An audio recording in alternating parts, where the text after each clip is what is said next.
Hello दोस्तों, अब ये आपका चैप्टर नंबर 9 का क्लास 10th का क्वेश्चन है जो आपके लिए बोर्ड के लिए बहुत ही इम्पोर्टेंट जो 2021 में आने वाला है।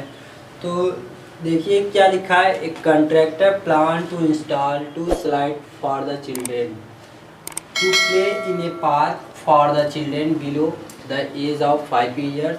She preferred to have a slide whose top is at a height of 1.5 meter and is inclined at an angle 30 degree to the ground, whereas for elder children she want to have steep slide at a height of 3 meter and inclined at an angle of 60 degree to the ground. What should be the length of the slide in each case?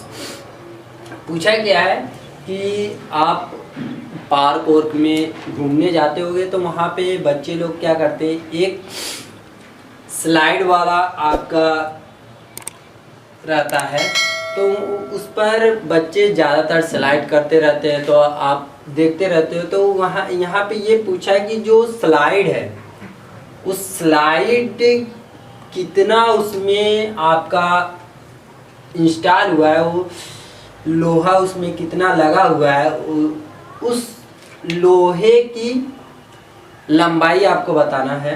तो उसके लिए आप पहले तो ये देखो कि एक 5 ईयर है और उससे अधिक अगर उससे ऊपर अगर बच्चे हैं वो भी अगर क्या कर रहे हैं कि उस पे स्लाइड कर रहे हैं तो आपको बताना है कि उसकी कितना वो है। तो आपको पता क्या है, यहाँ पे दिया हुआ है कि एक आपका स्लाइड है, मतलब ये आपका स्लाइड है और इसकी ऊंचाई क्या है, आपको ऊंचाई दिए 5 ईयर वाले पहले देखते हैं। तो 5 ईयर वाले में आपको लिखा हुआ है कि which top is at the height of 1.5 metre. आपका ये जो है 1.5 मीटर ऊंचाई है। ठीक, मान लेते हैं क्या है कि ये आपका एक राइट एंगल ट्रायंगल बना रहा है जो कि आपका कितने का है, ये राइट एंगल ट्रायंगल बना रहा है और जो जिस पर जहाँ से वो मूव कर रहा है वो आपका कितना है, ये 30 डिग्री कितने का है, 30 डिग्री का है। तो अब आपको बताना क्या है, ये बताना है, ये जो ये आपकी गैपिंग है यही आपको बताना है। बहुत से बच्चों को ये नहीं पता होता है कि ये स्लाइड जो है what should be the length of the slide in each case, मतलब उनको ये नहीं पता है रहता है कि क्या बताना है, लेकिन वो तो सॉल्व करते हैं बहुत सही से, लेकिन मेन आपका ये नहीं पता रहता तो वो ज़्यादातर ए बी सॉल्व कर देते हैं कि यही दूरी है उसकी, उसी को सॉल्व करना है। लेकिन यहाँ पे आपको क्या करना है, आपको ये इसका हाइपोटेनस जो है वही आपको सॉल्व करना है। तो आते हैं in right angle triangle, in right angle triangle, right angle triangle, right angle triangle में आप देखते क्या हो कि राइट एंगल ट्रायंगल एक आप पर बी पर राइट एंगल है, तो हमें बताना है हाइपोटेनस और आपका दिया हुआ है परपेंडिकुलर। तो आप 8th चैप्टर में आपको हमने फार्मूला बताया था, इससे पहले वाली वीडियो में भी आपको बताया कि क्या होता है कि जहाँ पे हाइपोटेनस और परपेंडिकुलर दिया रहता है वो फार्मूला लगता है किसका, साइन का। तो यहाँ का वैल्यू जो है वो 30 डिग्री है, साइन 30 डिग्री। साइन 30 डिग्री को आप क्या कर सकते हो, परपेंडिकुलर मतलब आपका BC अपॉन हाइपोटेनस AC, ये तो हो गया। अब साइन 30 की वैल्यू क्या होती है, साइन 30 की वैल्यू आपने सॉल्व किया था तो कितना 1/2, ये आपकी साइन 30 की वैल्यू होती है। अब उसी तरह आपका ये BC की वैल्यू आपकी दी हुई है 1.5 मीटर और आपको AC सॉल्व करना है। तो अब AC सॉल्व करना है, तो अब आप देखो इसको क्रॉस मल्टीप्लाई कर सकते हो, तो AC इंटू 1 तो AC हो गया, और ये हो गया 1.5 इंटू 2। तो 1.5 इंटू 2 करेंगे तो कितना होगा, 15 टू जा 30। तो ये पॉइंट के बाद 1 डिजिट है, तो यहाँ पे आप 0 लगाओ, ये आपका 30 हो गया, तो पॉइंट के बाद एक डिजिट है तो वही एक डिजिट आ गया, तो ये आपका 3 मीटर जो है आपका इसका आ गया।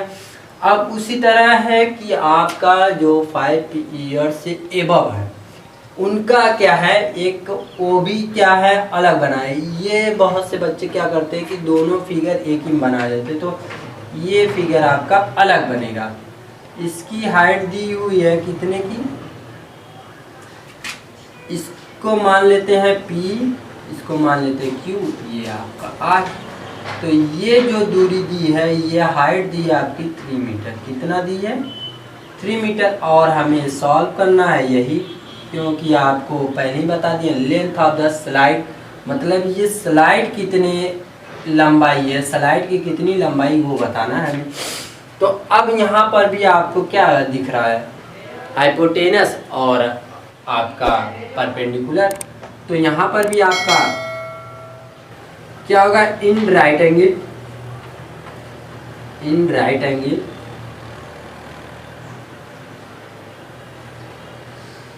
ट्रायंगल PQR, क्योंकि Q पर आपका राइट एंगल है तो इस वजह से PQR। अब यहाँ पे क्या होता है, साइन 30 डिग्री। साइन कितने का, ये है आपका जो बताया था 60 डिग्री, तो ये आपका हो गया 60 डिग्री। तो साइन 60 डिग्री इक्वल टू हो जाएगा आपका कितना होगा, R³ अपॉन PR, ये हो गया।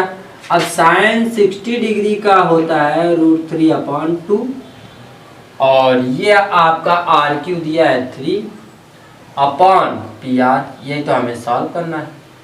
अब इसको भी क्रॉस मल्टीप्लाई करते हैं, PR इक्वल टू हो जाएगा 3 2 जा 6, √3 का यहाँ पर हो जाएगा तो ये √3 हो जाएगा। ठीक। अब दोस्तों क्या होता है कि जब डिनोमिनेटर में रूट में वैल्यू होती तो ऊपर नीचे हम क्या करते हैं, उसी डिजिट से ऊपर नीचे मल्टीप्लाई कर देते, तो ये भी √3 अपॉन √3 हो जाएगा। ठीक। तो अब आप इसको लिख सकते हो 6√3, और √3 का मल्टीप्लाई होगा तो कितना होगा, 3 होगा। तो ये 3 2 जा 6, तो आ गया आपका √3 2√3 मीटर। ये तो इस वजह से hence the length of slide in each case,